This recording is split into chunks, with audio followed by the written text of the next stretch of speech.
So how do you slow down the video speed on iPhone? Let's get started. And if you're new on this channel, consider subscribing because I have plenty of tutorials which I believe you're going to benefit from. Anyways, you can do a couple of different things. First of all, if the video has been captured through the slow motion mode on your iPhone camera, right? You can go to different modes.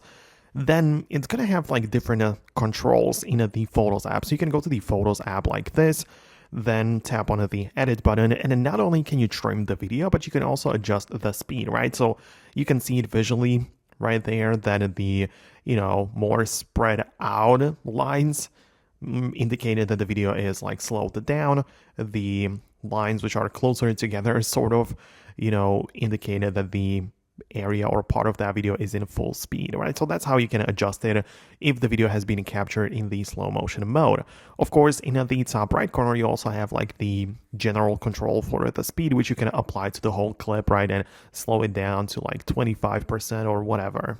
So that's like for the slow motion clips. If you have like regular videos which you have captured, well, for that, you cannot change the speed through the built-in solutions or apps, and you need to get a third-party video editor instead, which is not that big of a deal, actually. It's going to get the job done easily. I recommend you to get the CapCut video editor. It's great and free to use for the most part, but there you can import the clips into the timeline, select it, and click on the speed adjustment tool, which lets you change the speed, like bump it up to even 10x and more, or slow it down to 0.5 or 0.2x, right? So you can slow it down, bump it up as much as you want.